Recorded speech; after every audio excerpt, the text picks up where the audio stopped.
session of LinkedIn Live, in the series of various sessions we've been bringing to you from Utthunga. The topic of this session, of course, is the journey of the industry in analog data. And I'm thrilled to bring this session with you. Looking forward to a exciting discussion with the two speakers here. My name is Anant Taparia. I take care of marketing here at Utthunga along with my team, which means we are responsible to take the word out to the rest of the world for the fantastic product engineering capabilities that we have for the industrial space. And this is part of that same outreach where we want to convey our capabilities, around industrial connectivity. This is going to be a 3-part series today. So what we're starting is the first of the 3-part series. And we're going to take you through the journey of the industrial analog data. And as it starts, wherever it originates, the data exchange. So the first session today is going to be about the exchange of data. If you look at the typical IC95 pyramid, the traversal of the data. So we're going to focus this session on data exchange. The second session, which is about 2 weeks, and I'll share the dates towards the end of the session, is going to be around the same, just looking at the journey of the data, but in terms of how data transforms as it goes from one level to another, or one layer to another, and means different things at different places, and eventually adding to, the production, the quality, the performance, the efficiency, and whatnot. The third part, we get into a little more of a deep dive. We look at certain specific protocols from Ethernet IP, EtherCAT, and Profinet, and other ones, a little deeply, and then look at the use cases of those and how they're really used in the industry. Just a quick note, today's session is going to be a 60-minute session, and 50 minutes of this we're going to use to really dive into this topic of the industrial analog data, the journey, along with our experts today, who I'm going to introduce shortly. And the last 10 minutes we will use for questions from the audience who have joined us, over the LinkedIn Live session right now. Before I get started, let me just quickly introduce the speakers. The first of them is Jegajith. Jegajith is the head of our embedded business unit, leads a good 100+ people team. They do a fantastic job. And Jegajith takes care of a lot of stuff from pre-sales to delivery and everything in between. And I'll let Jegajith introduce himself shortly. Let me just quickly introduce also Chatrapathi. Chatrapathi is the director of industrial communications here, and he's also an OPC expert. And like Jegajith, is responsible for a lot of pre-sales as well as delivery aspects, and out-and-out connectivity expert. In fact, I couldn't have thought of any two better people today to join this session and guide us through and educate us and illuminate us on the topic of data and connectivity, industrial connectivity. So Jegajith and Chatrapathi, if you guys could just quickly introduce yourself to the people who have joined. Sure, Anand. Thanks for the introduction. So hello everyone, I am Jegajith. So as Anand mentioned, I take care of the embedded business of Utthunga. So I'm also so excited about to talk about all this thing, because this is an interesting topic, because we are talking about all elements of industrial automation, right from sensors to the cloud, which is again divided into 3 parts. So let's look into in detail. Sure. Hello everyone, I'm Chatrapathi.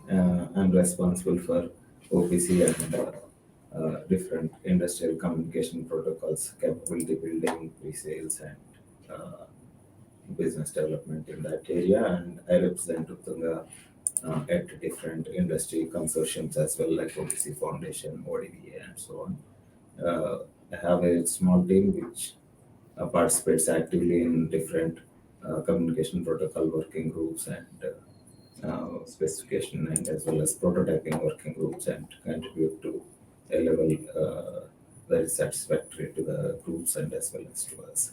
Thank you. Great. Thank you, Chatrapathi, Jegajith. And before I dive into the session and the set of questions that I have in mind that I really want to ask, which I think are really going to be insightful for us to understand really the journey. This IC95 pyramid really sets the context of how we could, perhaps look at the session today. It's a great template to understand the industrial, ecosystem really. Take it any process plant, discrete plant, power, or building automation, or just about any activity, whatever industrial activity is happening. There's sensors at the bottom, then there are controllers who get the input from the sensors and actuate the actuators, have some logic. Then there are software systems on top of it, the SCADAs and the HMIs, which give us a window into the process, help us control. And at SCADA, more or less the OT layer sort of ends, and then we get into the IT systems with the planning and management, the quality systems, the MES, ERP to help manage the entire manufacturing, and of course as the ERPs and the supply chain management modules at the top, and of course cloud sort of comes at the top of this now, perhaps more so in the last 10 years, 5 years especially, and and sort of in a way has democratized the entire thing and flattened the ISO 95 pyramid. So I think a lot of what we discussed today will help you also look at the pyramid as a hierarchical structure, but also you'll get a sense that how the structure is not necessarily hierarchical anymore, because with the technologies that have come in and are going to come in the subsequent months and years, they can really bypass one layer and go to the cloud directly, go to any other layer. So with that context of the ISA 95 pyramid, uh, let me start with the first question. See, what is interesting, and as you go by the topic of this particular session, the journey of the industrial analog data. So we did not say industrial data. At the origin, the data really starts as an analog value. Now, what is an analog value? It's just a continuously changing value. And it's a most natural value. It's a physical parameter, really, the pressure or the transmitter, or pressure or temperature or some physical phenomenon gets measured, and then somehow, of course, it goes to the layers either in the same analog fashion or digitalized. So, first question to you, Jagjeet, if you could just shed some light on what is analog data, what are types of analog data, some classifications that can help us, kind of get a context of how the data starts. Yeah, thanks for starting with very interesting questions about analog data, because as you rightly mentioned, all data are signals in analog in nature. It means that it's not expressing any discrete behavior in nature. Like the discrete behavior is, we can say that either it is 1 or 0, or maybe a series of data. So it's like a continuous data which will vary in terms of frequency, and again there is an amplitude level we can express with the voltage and current. And definitely based on the voltage and current and frequency, these data can be encoded into different formats. Say example, for a temperature, if I say we have a temperature sensor and the temperature from 0 to 100 degree, if I'm getting a 0 to 10 voltage, so this temperature is encoded in terms of voltage. And of course, when it is come to the industrial automation side, it's been very popular about 4 to 20 milliampere kind of a current loop, which is again the data is encoded in terms of current. Maybe 4 milliampere is representing an operation, and 20 milliampere is representing another operation. Take an example of a valve where 4 milliampere is representing complete closing of the valve, and the 20 milliampere is representing the 100% opening. So in between that, when you're varying this current, definitely this valve operation can be controlled. So not only with the current, definitely when it is coming into in terms of voltage also, there are certain level of control system which is working in terms of voltage. So it vary from 0 to 10 voltage or 10 to 24 voltage. It depends on that. There is some custom model also. These are something which is common in terms of feed level when we talk about industrial automation or process automation. Okay. Now, one thing, you mentioned about the current part, the current loop, and you of course kind of came to the voltage part. Now, is there a reason current is preferred more over voltage, and perhaps with regard to signal loss or the distance that they can travel? Anything that is worth knowing on that aspect? Yeah, the reason why even current loop cannot exist without having a voltage, things on that, definitely there is an excitation voltage is there in the current loop. So current is basically, see what happens when you have a fixed voltage, and that fixed voltage cannot vary for the data encoding. Say example, I have some 10 voltage line, and I cannot have a system will operate from 0 to 10 voltage, because the electronics design will become more complex by varying the voltage, because sometimes whatever system is powered with the bus power itself. So when you have a current loop system, definitely in the current loop we can have a fixed voltage and current can be varied, and system can be designed to take this current input as a data to control some certain things. And it's been popular with that current loop, like the next extended version is HART. So HART is also kind of a mixed signal which we can discuss in detail. Okay. Since we're on that topic, because HART, of course, sort of is a hybrid in that fashion, where you have so if you want to touch upon HART a little bit with the analog part of it, as well as the digital signal that gets superimposed upon it, uh, for the people listening to this session. Yeah. So HART, as I mentioned, yeah, uh, as we discussed, there is a current and voltage loop. So HART is basically working on a 4 to 20 milliampere analog current loop. See, and as I discussed in the very beginning, 4 to 20 milliampere can be encoded into any data format, like operating a valve or operating a temperature sensor or something like that. But there are limitations in terms of data exchange, because you are limited within the current range of data exchange from a source to a destination. So the HART is something, a protocol where we are superimposing a frequency shift keying technology, where it's a modulated signal for 1 and 0. Say example, for 1 we are representing a certain frequency, and 0 we are representing a certain frequency. With this frequency modulation, we can transmit analog digital data over analog. So that's what exactly happening in HART. Then HART is again a standard protocol by Fieldcom group, and with that Fieldcom group, there is some standard designed to work with that, with the various set of commands. And this has been accepted widely in this consortium members and as well as in the industry, so that everything is standardized in terms of HART. And one more advantage is that HART device can be powered from the loop, so that 4 to 20 milliampere loop itself can give the power to the field. So especially when it is come to the process automation, where your systems are complex and where sometimes we need to deal with the oil and gas or explosion area. So this loop power devices are very helpful, because they can reduce the number of wiring. The same wire, same set of wire can be used to give power and data. Again, additional power wiring can be reduced. Since this is operating up to 20 milliampere, we can also have some kind of a design to limit the energy of that device, which is again helpful for any explosion proof design. Okay, okay. See, you mentioned Jagjeet, you mentioned HART and 4 to 20 milliamp, and of course at the L0, 4 to 20 amp continues. The 4 to 20 milliamp current loop continues to play a big role.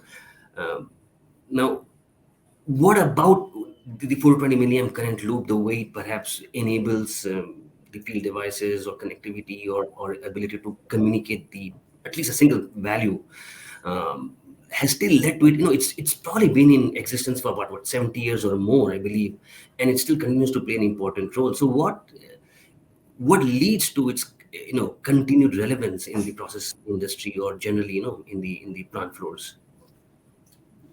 Yeah. So process industry, as you described, it's been 40 years existing the market, or more than that. It's existing the market, and most of the system, they started working with the 4 to 20 milliampere loop. So all the complete system in terms of a factory, we are not talking about one temperature sensor or an actuator or any devices. It has a multiple system like a DCS and SCADA or a PLCs and HMI. All the system and infrastructure are completely designed for this kind of setup. And when we are talking about the process automation factory, again, it's a huge system setup, and it's very difficult for us to change in that matter. Again, all the DCS and control systems are following the same standard. So the same standard is followed till today, and the current loop is something which is people are still using because of this field powering capability. And there are new technologies like APL and even HART IP, which is working on the Ethernet aspects. By covering all the security aspects, things are coming up. But still, process automation, it's been adapted into this kind of technology and following various standard with the HART. That's a reason this 4 to 20 milliampere still exists in the market. And still, we have a lot of OEM requirement to design low power devices, especially. And like exactly the point you said, some of the analog interfaces, they haven't gone through major changes in the perhaps last 2 decades or so. Um, but do we think they're going to be, you did not mention a whole lot of drawbacks. Hopefully, we can get to that. But do you think there are any changes we can expect in those, or are they just those things that are set in stone? That's the way they're going to be? Yes, definitely. there are going to be a lot of changes, because when you talk about the 420 milliampere loop or HART, there are limitations. Apart from this standard command set and device specific command set, there are a lot of limitation in terms of diagnostic information. Yes, even though there are some features in the process automation, but not up to the digitalization aspects. Example, if you really want to upgrade the firmware of a system, it's not compatible at this point over the standard itself. And lot of other things when it is connecting to the other layer, like L3 or L4 layer, exact information model and deriving such kind of systems are not ready. So that's the reason the new advancement. If you see the process automation roadmap itself, as I discussed earlier, like APL kind of a technology, which is again using a two wire, so that customer can leverage the existing network wiring and they can replace the SCADA or a DCS system in the other side, which is having this kind of adapters. And we can have a field devices that is also getting upgraded kind of an advanced physical layer kind of a technology. And still, really they want to use the HART itself, definitely we can migrate to HART IP. Other than that HART, all network protocol can be supported. So definitely there is a field upgradation is happening, as I mentioned, because of the complex systems and other things. All of a sudden, changing the subcomponent of the system will also impact the DCS kind of a the big system in the process or the factory automation perspective. Got it, got it. Like you mentioned, APL or two-wire Ethernet, and this seem to be setting the foundation for the migration. If Yeah, not like a migration immediately in the next few years, but definitely towards enabling digitalization a lot more powerfully. In fact, exactly. that's a perfect transition to the next set of questions that I have in mind. So we have the analog data that seems to be serving decent amount of purpose and need on the plant floor on the L0 layer. So the question is, why this need to move from analog to digital? And maybe, Yeah. it is maybe not it is not necessary to move, but again I would say, like, it is necessary to move also, because what if the existing system can continue as it is, but features, like, because analog data, as it is restricted with its range of voltage or range of current, and again by superimposing this kind of technology, like modulating the signal for digitalization, also have some set of limitation in terms of that, because the communication is restricted to set of commands and some diagnostic informations. So when we move to the digital, of course, digital, it is a discrete set of data. So the moment when it is into the digital aspects, definitely we can have a various data modeling and various information modeling, and of course the increasing demand, or when you have a more connected devices, security is a big concern in that. So implementing and adapting cybersecurity to the field level is one criteria. Again, we are talking about Industry 4.0, where we should have a real-time diagnostics uh, facility, where we really want to understand that what exactly went wrong into the field, how quick we can replace it to reduce the downtime. So considering all these features, a chunk of data has to transfer from the field to the host system, or from the field to the upper layer of the system, or similar way from upper layer to the field. So to adapt this kind of a chunk of data or a stream of data, definitely need of digitalization is required.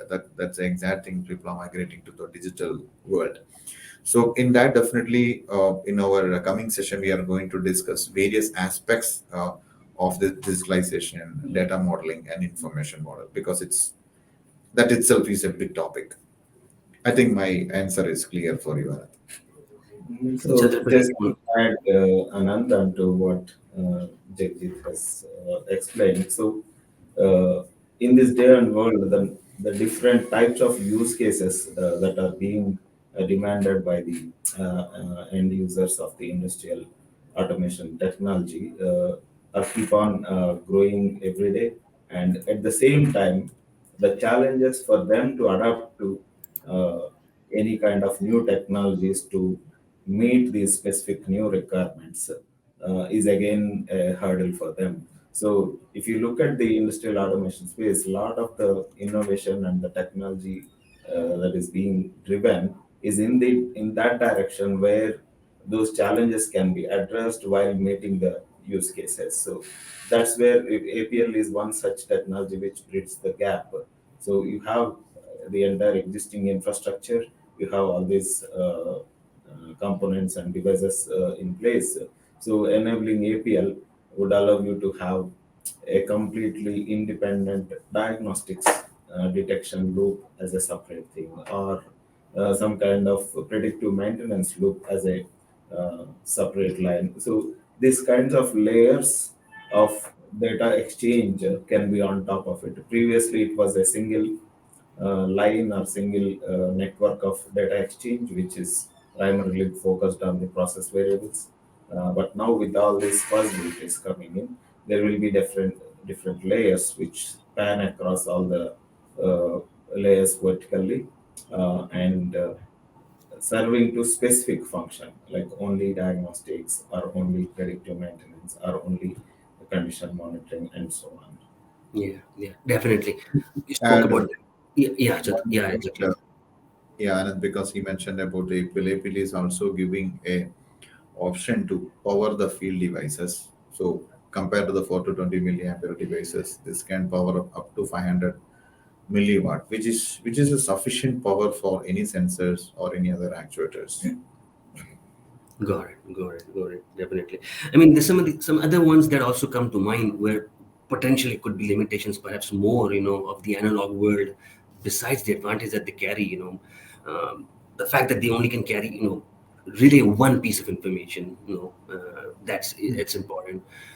As the current loop increase, then the complexity of the isolation requirements also perhaps lead to that. And perhaps anything else that comes to mind, while we just kind of focus on what could be some of the other limitations beyond, of course, at the analog level. Chatrapathi, Jeffrey, anyone? Yeah, so we discussed about the security and diagnostics, and the similar when we are going to the network demanding. Like, say, example, the data is not the same when you have in the L0 layer. So you are talking about the automation pyramid. The session started with an automation pyramid. So data information or the data is encoding from each layer. It varies. So, say example, if really want to do some, take an example of an IO controller. So, IO controller is going to do some IO operation. It basically it's an on and off or on off operation, or it could be a relay controller, some kind of things, which is on the field level. It's a discrete one or zero. But when it is come to the control level or anything on the SCADA or planning level, definitely this is coming with a chunk of information or a stream of data. When it is the control level, it can be communicated over a mode bus by indicating the address of the device. Say, example, I have a PLC. PLC has to be addressed from the control level. And similarly, when it is going to the next level, it has to address a chunk of device in the control level itself. So it could include a PLC, HMI, or any other specific controller. Of course, when it is going to the IT and OT layer, it will go some set of information. So to derive the various, if you see the hierarchy, to derive into the various aspects of this data from a low level, like basically controlling an on and off control to a management level or the planning level, definitely the data has to encode in a different frame. So to compute all these things, definitely on the computing perspective, data has to be in the digital format to have a different flavor in each layer and process accordingly. Got it, got it. Now, just to touch upon the fact that as we move towards a digital layer, the two wires, of course, do not serve the purpose. So now we get into the serial bus world, RS-232, 422, 485, the Ethernet, and so many more that, perhaps wireless ones that keep springing up also. So you want to touch upon that aspects of, the variety of physical mediums that exist, to enable data to kind of traverse upwards, and perhaps, are there any preferences between a kind of a communication medium versus another one, wired or wireless or serial or Ethernet? Any thoughts on that? Yeah. So, say example, like we started with this conversation with the HART and 4 to 20 milliamperes. Definitely, you cannot carry this 4 to 20 milliampere data till to the cloud level. Definitely, it has to be in any of the internet protocol. So in that matter, see, we discussed about the 420 million, where similar remote bus can be traveled over RS485, RS422, or Ethernet also, Modbus TCP. So we can treat these are the major communication interfaces like a HART. HART is basically a current loop, and we can have a simple voltage signals also like 0 to 10 voltage it can have. Again, this can be encoded into a different level and protocol in the upper layer. And when it is come to the other digital communication interfaces, like it could be RS232, basically it's a three-line communication with respect to a ground. You have a transmission and reception data line. Similarly, we have an RS485, which is very popular in industrial automation side. That's basically a differential pair signal where you are not going to use a ground reference because your both pair of line based on the voltage level that is encoded to 1 and 0. So that differential pair data exchange is common in industrial automation, but that is half duplex. To cover the half duplex, to get a full duplex connectivity, there is one more interface called RS422, which is again two pair of conductors. So basically, for a transmitter, it will having both A and B connection, and again, receiver also will have a two set of wire.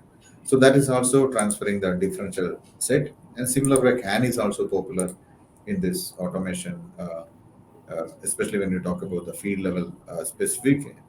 Then we can talk about Ethernet also, because nowadays Ethernet is also playing a major role in the field level things, Yeah. OPC effects.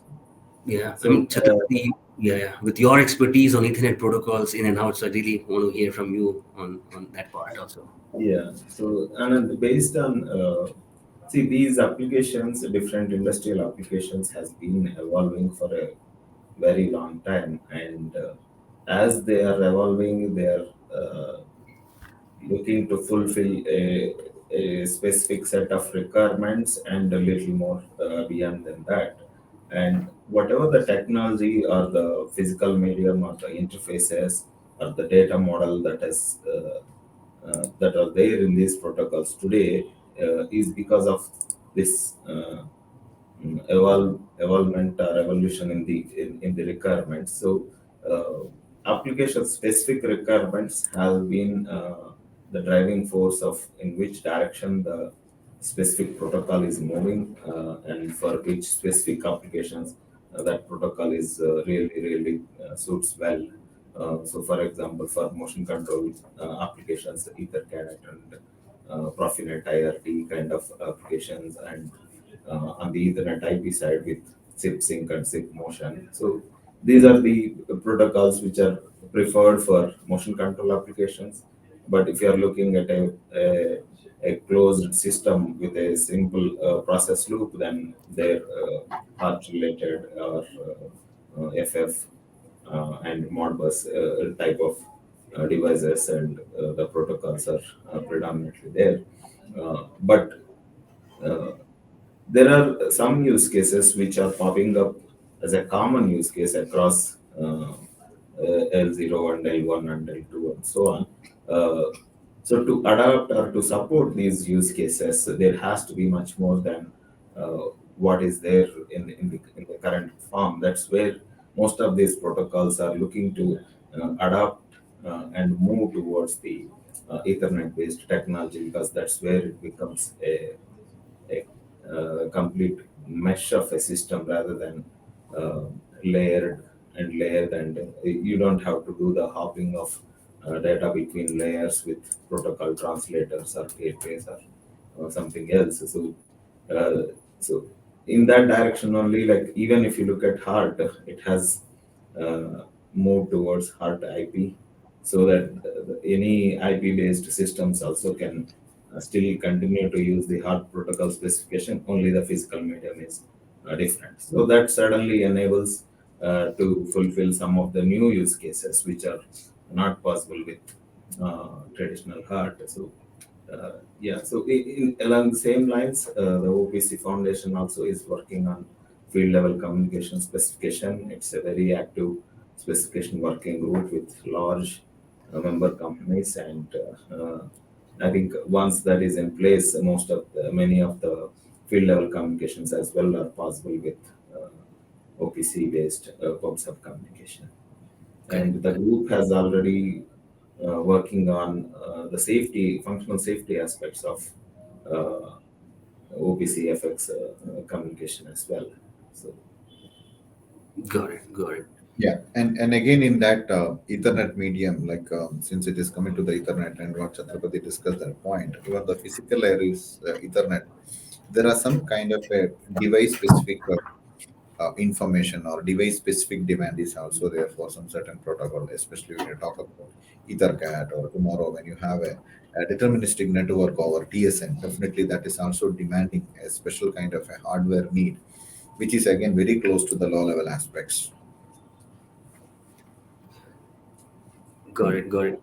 No, there's one sort of category of protocols. Maybe if you could just also touch upon that. I mean, the wireless ones. We spoke about Mhm. Ethernet, but now the Wi-Fi, the regular Wi-Fi, some protocols, of course, can go on that. But then the Bluetooth and the Zigbee and 5G and the in wireless HART, IC100, they all, I think, going to play a role. Definitely touching some of these, touching L3 at least. L2. When you look at L0, L1, L2, some touching, of course, all the way up across all the way, to the cloud, 5G, and so on and so forth. So, any thoughts on how wireless protocols are evolving to meet the needs of the digitalization? Yeah, of course, wireless is playing a major role now. You can see that with the involvement. Like we can start with the wireless HART and ISA 100. This is again exclusively designed for a process automation perspective. So when you have a specific area where you are very difficult to get into a wiring or something like that, so battery operated wireless devices are really helping. So keeping apart this process specific protocol or wireless standard, if you see the Bluetooth, like Bluetooth BLE 5 or BLE 4 is playing a major role in the industry automation space, especially when you're talking about the sensors connectivity. So when you have this kind of a wireless devices, of course, we can sometimes we can skip to one layer and we can connect the data to the cloud, or we can skip multiple layer, we can connect to the cloud.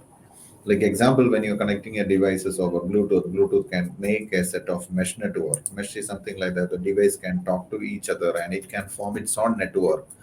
And so the one node, the data, so I mean the one node, the signal strength is not a limitation when it is in the mesh network, because mesh can form the network by talking to different node.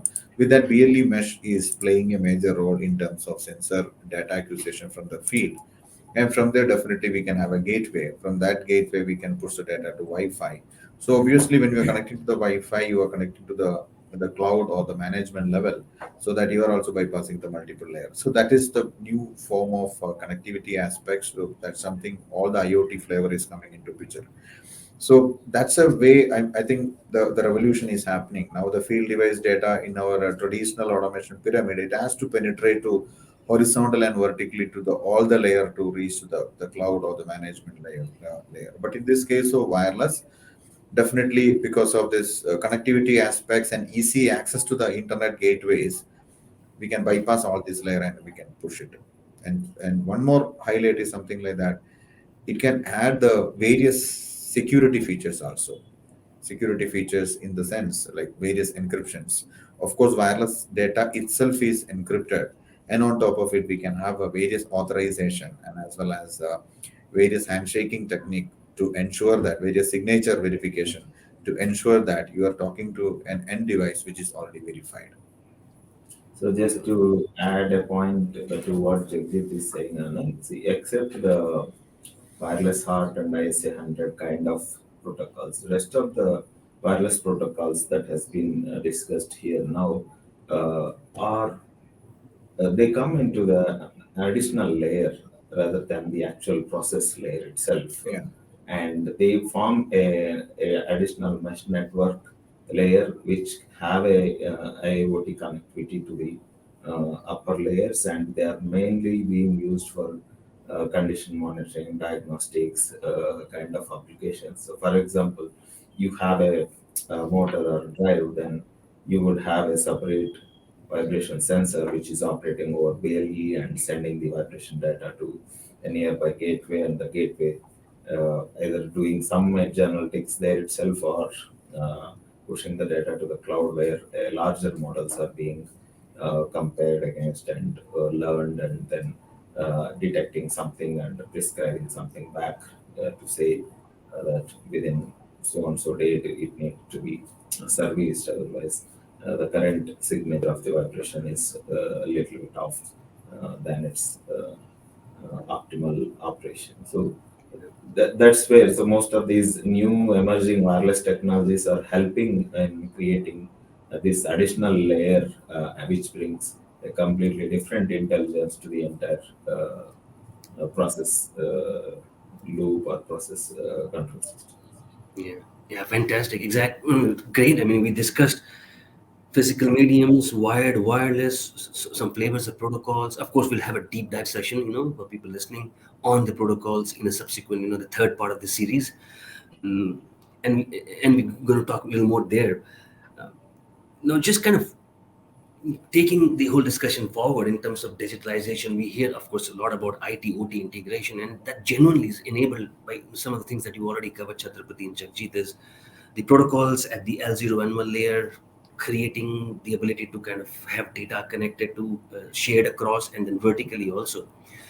Just if you can still, from the IT OT integration perspective, if you could just help us understand the challenges that exist for horizontal connectivity, in the same layer, the IC95 pyramid that is in front of us, and even the vertical integration, and how some of the digital protocols are, and let's perhaps focus a little more on the IT side, perhaps the SCADA level and above, how that integration happens so that the true IT OT integration happens, and the data, sort of without perhaps losing its value or any of the other constraints, as it hops, what you mentioned earlier, gets it to where it's supposed to, and to bring about meaningful information there. So what are the challenges that exist there, and how some of these digital protocols enable that connectivity, especially to the IT layer, to the cloud side? Chatrapathi, you want to start? Yeah. So any piece of device or sensor or any part of the lower level uh, of the pyramid, they just generate few data points, right? But as and when this data is moving towards the upper layer, it has to carry a context so that the upper layers can understand what this piece of data is. So in that aspect, the upper layers are actually looking for information, not just data. So it needs to carry that context, and it needs to uh, carry that throughout the layers to the topmost layer. Uh, the in the early stages of the IoT or ITOT integration, the data was simply being pumped into the next layer with whatever the translation, the gateway, or the PLC, whichever the device or the point of contact for the above layer gets to decide what is useful, rather than so that is changing now. So with the direct access or with the additional layers like we discussed, like a diagnostic layer, and so with that, the the upper layers are having access to the rich contextualized information, so they can specifically pinpoint, okay, at this specific point in time, in this specific plant, on this specific uh, control loop, this specific device has read this specific temperature, and these are the units, and this is the timestamp. So to that level, when the context is maintained using the same data, different applications can derive different outcomes based on their own processing. Uh, so a diagnostic monitoring system may look at for a different artifacts when it looks at the same information, and a different application can have a different context from that perspective. So having this context maintained throughout the layers is a big challenge, and the standardization of different information models within OPC, and as well as how a different industrial communication protocol data can be mapped to a OPC information model. So with these information models being standardized and being adopted, that specific issue is getting resolved as we speak. So the based on how quickly and how well all these standardized information models are adopted throughout the industry, that much of the context is maintained throughout the layers till the cloud level without losing anything. Yeah, yeah, definitely. Jagji, do you have something to add to what Chatrapathi said? Yeah, okay. I think Chatrapathi also started in the context of the information, because the data what we are handling in the low level side, which is on the control level or the field level, maybe we might be playing around with the one bit of data, which could be an on-off control. But obviously, when we are reaching into the IT layer, it is more over information. So the information can represent in a different aspects, depends on the factory or depends on the scenario. I'd say example, if you are dealing a system or dealing a factory which is completely a bottling plant or some kind of a pharma industry, so each the control whatever it's happening on the field level is converting into an information.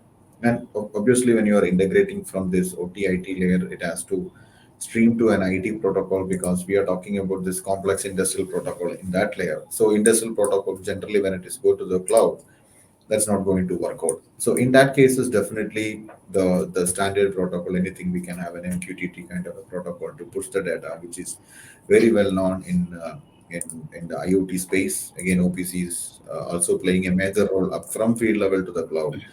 Again, you can have an EDS, data distribution systems, which can have a multiple agents, and those things can be connected to the cloud. So these protocol is also playing a major role. Either it could be part of a gateway also, because when we talk about from field level to the cloud, in between that we can have a gateway, and gateway can also enable these protocols to the upper layer. Great, great. Yeah, yeah. Thanks for sharing, Chatrapathi, Jagjit. Let me just quickly change gears very briefly, because we've sort of gone from the analog to digital and understood about protocols. Just to kind of add a little more depth to the understanding, if I could have you guys share something a little bit on the characteristics of the digital protocols. Now, there's a whole lot, we can talk about simplex, duplex, cyclic, acyclic, but without going into that, especially the three things that come to, perhaps more important, the speed part, the security part, and the determinism, perhaps more applicable to the OT side.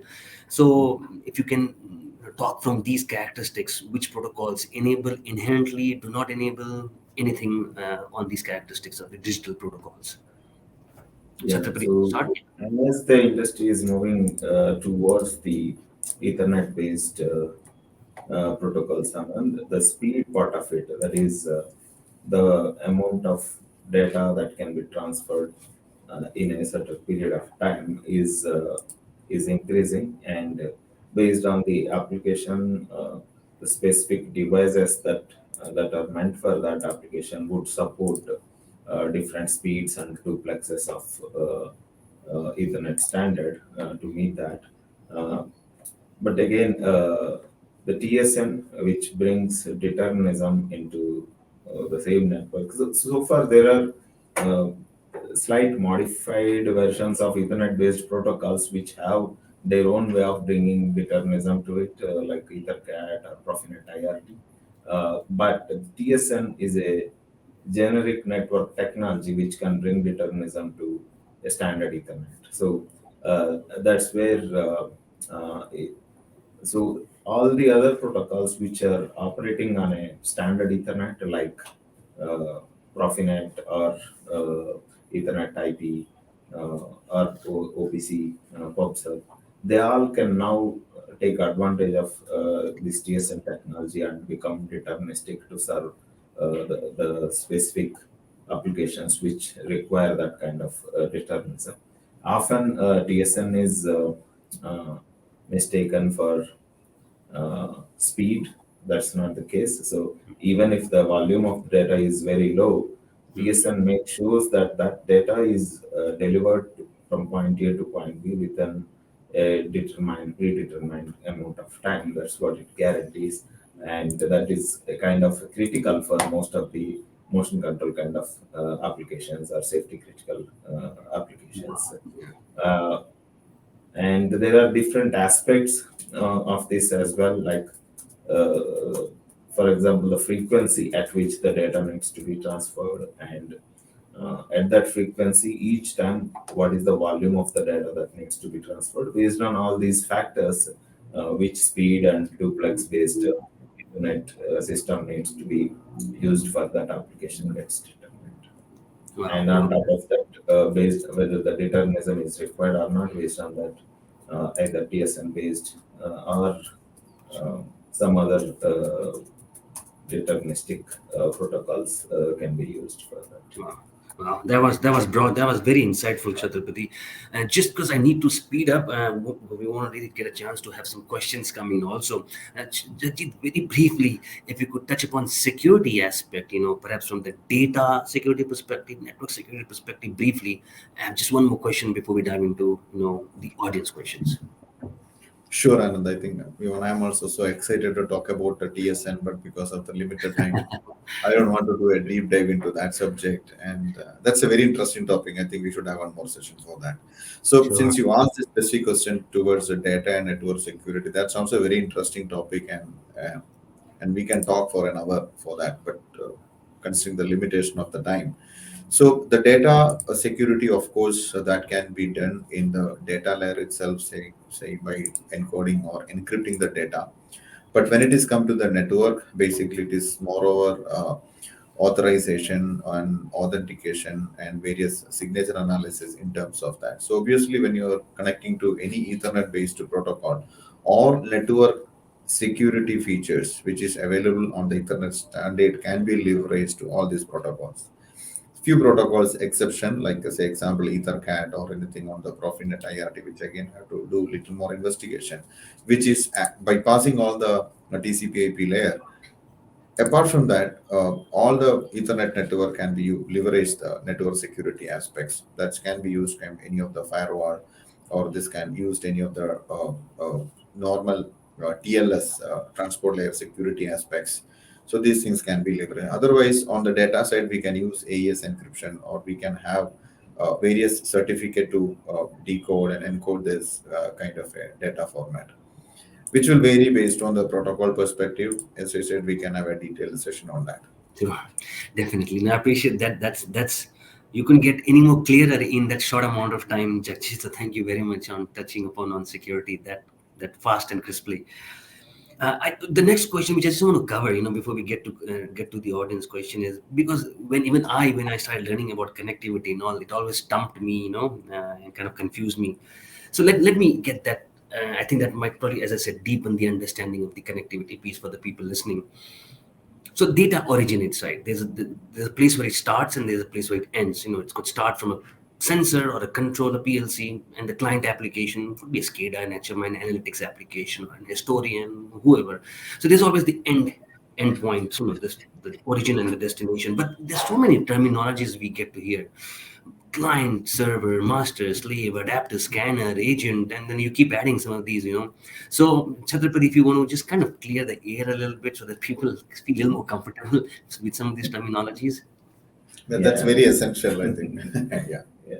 See, at a broad classification, if you look at it, there are two, like the one which asks for something and the one which responds uh, to that. Okay.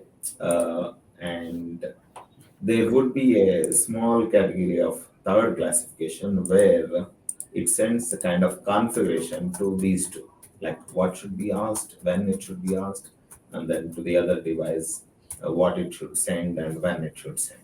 Okay, so at a high level, if you look at it, these are the three classifications. The problem here is each and every protocol have created their own terminology for the same components. Like in some cases, within the protocol definition itself, there are terms used interchangeably within the spec itself, even for uh, within the protocol itself. So, but at a high level, these are all the same. So the slaves and the servers and the devices, they all respond. The scanners, the controllers, and the masters, they all either request or command. And the third ones, which are kind of supervisory or observatory kind of devices, they would either send the configuration or keep monitoring the system. So that kind of devices. These are the ones which are at the lower levels. But with all the vertical and horizontal integration, so there are new components that are getting added. So, for example, if you say gateway, the gateway provides access from a single point to different data sources to which it connects. Uh, yeah, so that's all it is. Like all the other components, like switches, routers, these are all standard network-based components, nothing specific to industrial automation. But at high level, this is all the classification. Great, So, great. yeah. Good, good. Well, thank you so much. I mean, I'm sure that was helpful. And as is, given so many gateways, protocol converters, edge devices, switches, we could perhaps keep talking about. But I think you've sort of kind of set that for a while. So with that, I really want to bring the question and answer round of what I really wanted to get into your brains and get some information out for our audience to a close and have some of the audience questions come to us. We have 10 minutes remaining at this point, so we can start seeing if there are any questions at this point. Oh wow, okay, there's quite a few lined up. Let me see. Okay, the first one is very interesting and I think sort of encapsulates some of the things we discussed. The question is, can we push analog data to the cloud? So who wants to take a stab at this? Okay, Chatrapathi. so yeah, this whole session we talked about how and different ways of pushing the analog data to the cloud and different ways to keep maintaining the context of that analog data from the origin to the cloud across the layers. So this is what we have been discussing. So yeah, I hope that answers that question. Yeah. I think so definitely we can. The question is, can we push analog data to Yes. the cloud? Yes, answer is yes. And we given the different context and flavors for that. Correct. Yeah. Not in its analog card form. It's going to be digital when it hits the cloud. Exactly. It's fantastic. The next question is maybe we've answered at some level, but maybe just once more. Why Yeah. is So standard Ethernet not popular in process communication? Yeah, process is again, we discussed that process is more complex in terms of machinery and definitely it is need in a ruggedized environment. So early stage of Ethernet is demand a certain type of a connector, and again it's need a bunch of cabling is also required to meet the network standards. So existing process automation or anything is the new process automation also. It's not completely ready for Ethernet based system because Ethernet required it's Ethernet controller and it's needs some power, it needs some processing. So most of the process elements are dealing with sensors and actuators, which doesn't require an Ethernet level kind of a data handling. But of course, that is the old story or something like that. But what about in the new generation system, advancement of APL or OPC FX kind of things, the field devices also become more smarter with this kind of technology. Then you can see a lot of field devices operating in Ethernet based technology, and which again depends on the different kind of protocols. And there is one more point I would like to add because in earlier days, whatever the microcontroller or processor are not capable of having an Ethernet to the field because most of the Ethernet compatible processor or controller need a high footprint and again power consuming devices. Now, because of the advancement in definitely into the semiconductor, there are low footprint controller and devices which is giving this kind of footprint. So definitely in future, uh, it's Ethernet is the world. Like everyone, every layer, definitely Ethernet can cover. yeah, so yeah, it's even though it is may not be as popular as it should be now, but Yeah. things are changing and everybody are looking to adopt Ethernet into the process. Yeah. Next question is probably on the similar lines, and maybe this question perhaps is motivated because of the ISA 95 hierarchy, the levels that the person must have sort of been and sort of scared by. The question is, which are the few protocols that can support all the layers of the automation pyramid? Yeah, so at least at this point in time, Anand, I don't think we have any protocol that supports all the layers of pyramid. However, things are changing. If you look at OPC, for example, it has started at a middle layer, and with the PubSub, it has defined a way to expand into the lower layers and as well as the upper layers with MQTT, MQP standardization. Use of standardization, it has opened the gateways for expanding into the upper layers, and with the UDP and raw Ethernet based PubSub communication, it has opened ways to expand into the lower layers. And it doesn't stop there. The OPC FLC specification is standardizing how exactly this PubSub communication can be used at a lower layer to have controller to controller communication, controller to device communication, and device to device communication, and so on. So once all these parts are completed, then I would say OPC would be a protocol which supports all layers. Yeah, I And in think terms of the network standard, maybe Ethernet, once it is standardized, Ethernet as a protocol with an APL, from the field level to your upper layer to the cloud, we can use one Ethernet as a medium. So Internet as a medium, Medium, with OPC as a OPC protocol. as a Yeah, protocol. that is something which also you can think of. cover even all the in layers. Yeah. yeah, and I know we discuss so much of this internally, Chatrapathi, Jegajith, when we talk about various things of connectivity requirements that come from our customers. We, of course, we are a protocol neutral, vendor neutral company. We provide connectivity solutions, so it's not that we have any preference as such, but OPC seems definitely to be sort of inching to become that player, especially with APL, OPC, FX coming into place, sort of very well positioned to play that role from bottom to top. So that's Yeah, yes, Anand. So even from the industry also, there's a lot of excitement and a lot of enthusiasm towards FLC, and that's a large specification working group, and everybody are very actively contributing towards it to get the standard out into the space, and at a very rapid pace. So that's very interesting. Yeah. There are quite a few questions, but I think we only have a minute or so. I'm just going to pick one, which was very interesting to me. Maybe this question also may have been answered, but maybe they're looking for more examples. The question is there any mix of analog and digital in any protocol? Yeah, I think HART is the answer for that, Yeah. because HART is again completely the HART loop is a current loop. So basically, that is an analog data, and that is superimposed by the digital signals with a frequency shift keying. So HART is one protocol which is Yeah. having both analog and digital. Yeah, if the person who asked this question, Shisha Hegde, if he wanted to get more flavors of protocols, that I think you may be a little disappointed. HART seems to be only one that seems to be playing that hybrid role at this point.